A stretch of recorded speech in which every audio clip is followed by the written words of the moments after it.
June 3rd, 1864. Dawn is barely breaking over the Virginia fields outside Cold Harbor, a crossroads village 10 miles northeast of Richmond. 60,000 Union soldiers crouch in shallow trenches dug through the night. The air is hot, thick, with humidity and the smell of gunpowder. Many of these men spent the previous evening doing something that would send a chill through history. They pinned pieces of paper to the backs of their coats, their names, their hometowns, the addresses of their mothers and wives. They all knew what was coming, and they knew most of them weren't going to survive it. At 4:30 in the morning, the bugles sound. Those 60,000 men climb out of the earth and sprint across open ground toward Confederate entrenchments. 8 minutes later, somewhere between 6,000 and 7,000 of them are dead or dying. Not in a day, not in a morning. Yes, 8 minutes. This is Cold Harbor, and it is not just the most catastrophic assault of the entire Civil War. It is one of the most catastrophic single moments in the history of American warfare. It dwarfs Pickett's charge in body count, in futility, in sheer preventable horror, yet almost no one talks about it the same way. Today we're going to fix that. We'll walk through the weeks of brutal fighting that led here, the fateful decisions of Ulysses S. Grant, and the tragic moment when thousands of men chose to write their names on paper rather than trust their commander with their lives. Before we get into it, if this kind of deep dive history is your thing, drop a like and subscribe. It genuinely helps the channel and means we can keep doing this. Alright, let's go back to the spring of 1864. To understand Cold Harbor, you have to understand the man who ordered it, Ulysses S. Grant, by the spring of 1864, was the most celebrated general in the Union Army. He had cracked open the Confederacy's western flank, captured Vicksburg, relieved the siege of Chattanooga.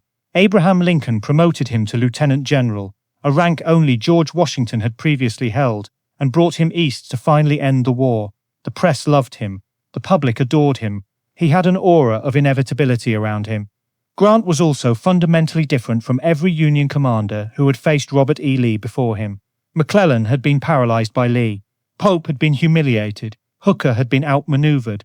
Burnside had sent his men into a massacre at Fredericksburg and then agonized over it. But Grant wasn't wired that way. He understood something his predecessors hadn't. The Confederacy was running out of men, supplies, and time. The Union wasn't. Every battle Lee won still cost him soldiers he couldn't replace. Grant's grim arithmetic was simple. Keep pressing, keep attacking. Absorb the losses if you have to. The Union could absorb them, the Confederacy could not. What became the Overland Campaign launched on May 4, 1864, when Grant crossed the Rapidan River with the Army of the Potomac, around 120,000 men. For the next month, it would be one of the most brutal stretches of continuous combat in American history. The Wilderness, May 5th through 7th. Grant runs straight into Lee's army in a dense, tangled forest where artillery is useless, and men fight almost blind through the smoke. Over 2 days, more than 17,000 Union casualties. The woods themselves catch fire. Wounded soldiers burn to death. It is a nightmare. Every previous Union commander after a battle like this would have retreated, reorganized, tried something different. Grant orders a march south, toward Lee's flank. His men, when they realized they were advancing instead of retreating, cheered in the dark. It was a turning point in the war's psychology. Spotsylvania Courthouse, May 8th through 21st. 2 weeks of grinding, savage fighting over a courthouse town neither side would remember before the war. More than 18,000 Union casualties. Lee's men dig in with an aggressive ferocity, constructing some of the most sophisticated field fortifications the war had yet seen. On May 12th, Grant orders an assault on a Confederate salient, a protruding bulge in the line, called the Mule Shoe. The fighting there, at what came to be called the Bloody Angle, goes on for nearly 20 hours of hand-to-hand combat across a log breastwork. Men drown in the mud, muskets are used as clubs. It is some of the most primitive, savage fighting of the entire conflict. Grant breaks through partially but cannot finish it. Lee holds. North Anna River, May 23rd through 26th. Grant flanks south again. Lee sets a brilliant trap, an inverted V-shaped line that would force Grant to split his army and attack each half separately. Grant smells something wrong, refuses to fully commit, and slips away again. But the losses keep mounting. By the time the two armies near Cold Harbor in late May, Grant has lost nearly 50,000 men in a month. The northern press is beginning to call him a butcher. Cold Harbor itself is not much of a place. A crossroads, a tavern, flat, swampy ground cut through by creeks, bordered by fields and thin patches of timber. It mattered not because of what it was, but because of where it was.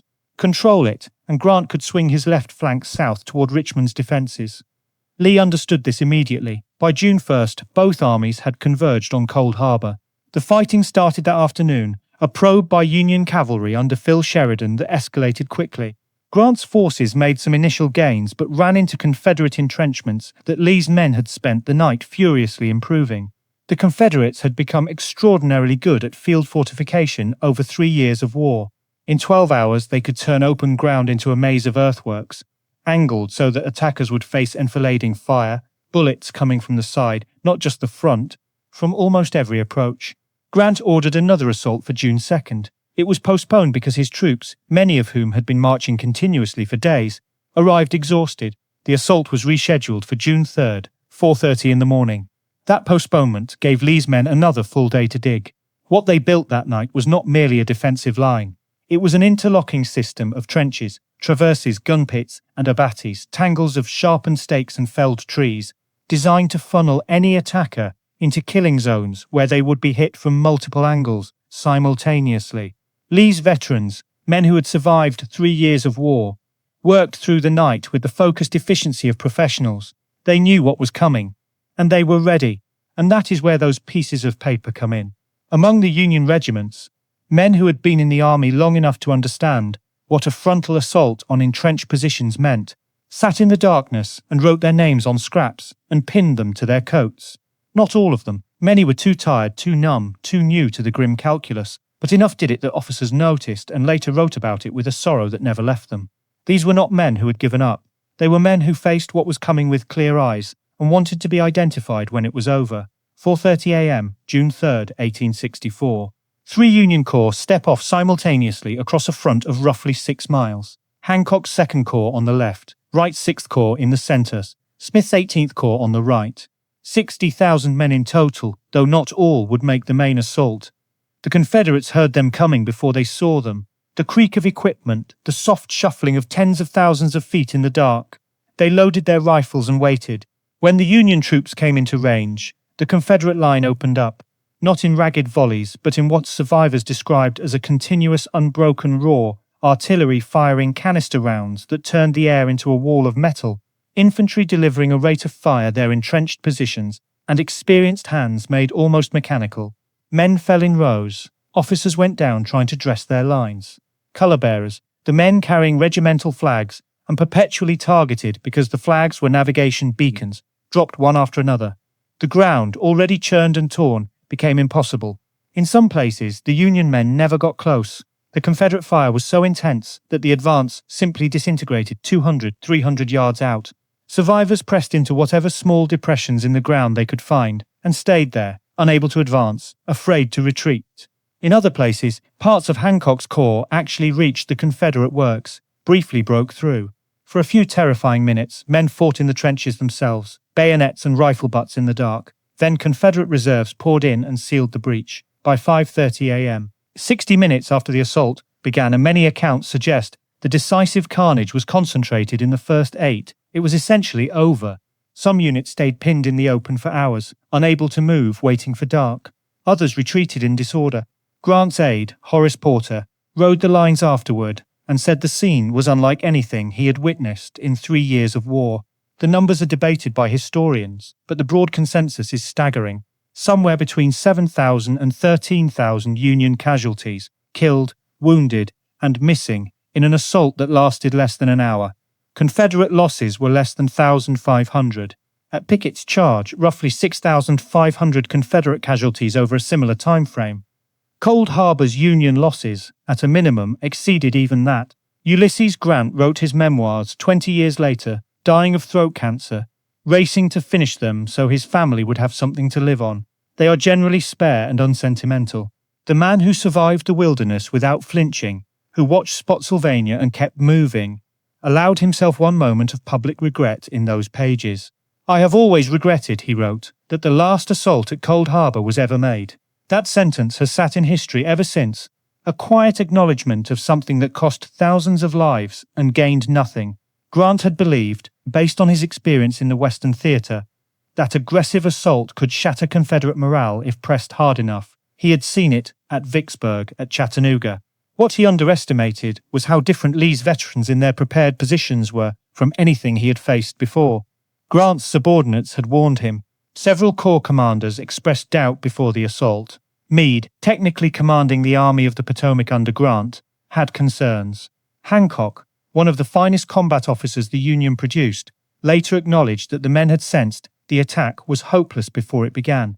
But the command culture around Grant, the momentum of the Overland Campaign, the political pressure to end the war, and Grant's own belief in his formula, pressure, flanking, more pressure, carried it forward anyway.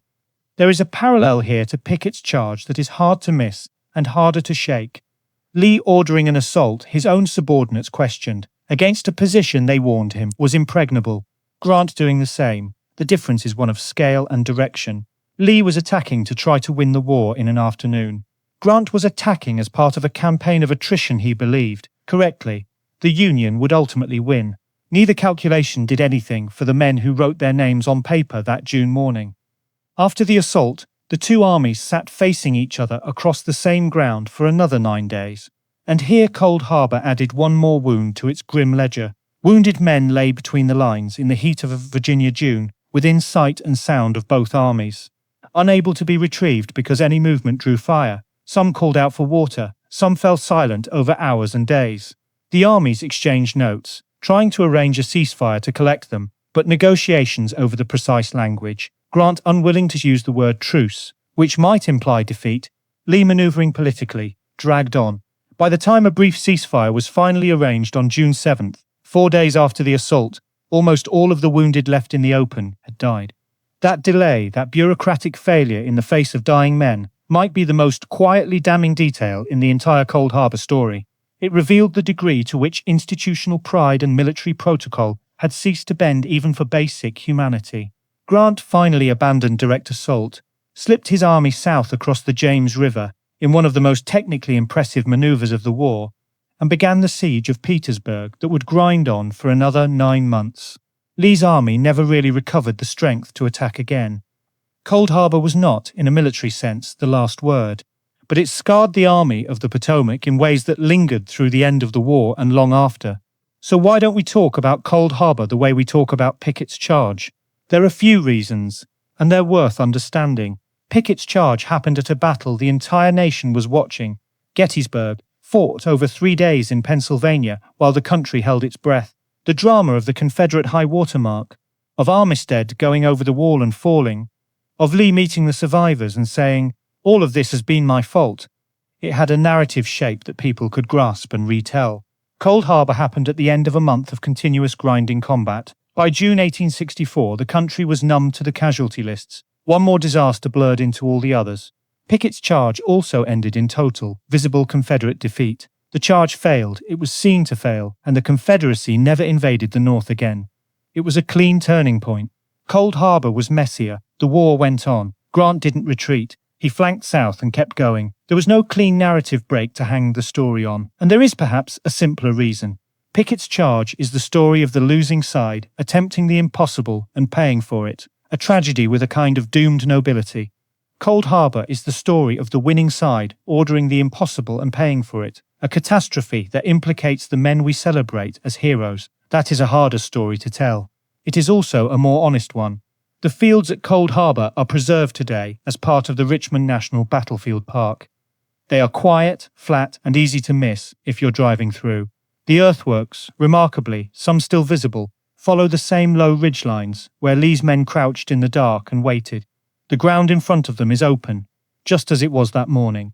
Standing there, it is almost impossible to imagine what it looked like at 4:30 a.m. on June 3rd, 1864.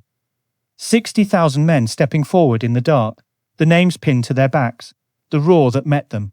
Grant regretted it. He said so publicly, which is more than most commanders manage. The men who survived it carried the memory for the rest of their lives. The men who wrote their names on paper are buried in the ground there, or were never found. Cold Harbor is a story about what happens when institutional momentum, overconfidence, and the brutal arithmetic of total war come together in 8 minutes. It is a story about how quickly things can go catastrophically wrong, even, especially, when the cause is just and the ultimate outcome is victory. The Union won the Civil War. Grant deserves enormous credit for how he won it. None of that changes what happened on that morning in June. In war, as in life, the cost of a single wrong decision can be measured in names pinned to the backs of coats. And the hardest lessons are usually the ones we talk about least. If you want to go deeper, we've linked some of the best primary sources on Cold Harbor in the description below. And if you haven't already, subscribe. We've got a lot more of this coming. See you in the next one.